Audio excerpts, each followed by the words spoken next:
outside, the traffic, the noise, the stress of life in a big city like Buenos Aires. But inside this auditorium, it's the sounds of silence.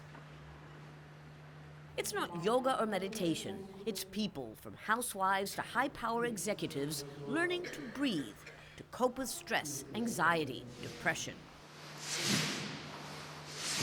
A technique invented by the Sri Sri Ravi Shankar in India and introduced in Argentina by a former Spanish war correspondent. Like my compatriot Almodovar, the movie director, I was at the verge of a nervous breakdown. I was losing my hair. And then somebody invited me to a conference, and I went to the conference and felt, for the first time, my mind at peace. But what does breathing have to do with it? Breath is related to the mind. Every emotion has a different rhythm of the breath. For example, anger or stress produce fast, shallow breathing. Depression makes you inhale and then sigh. By breathing properly, you eliminate toxins, control stress, and tranquilize your mind, even here. This is one of a dozen prisons where the Art of Living program was introduced 18 months ago to help reduce violence.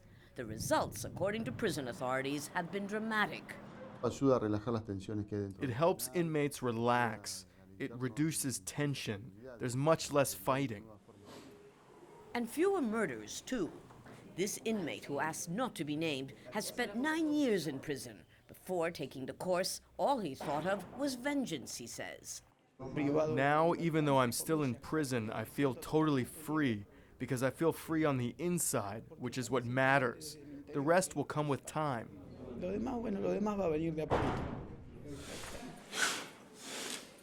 So successful is the 7-day program in reducing violence that the government is making it mandatory, not just for those behind bars.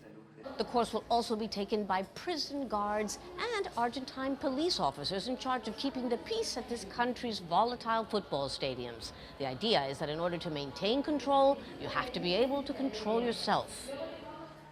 And all this with a smile. Lucia Newman, Al Jazeera, Buenos Aires.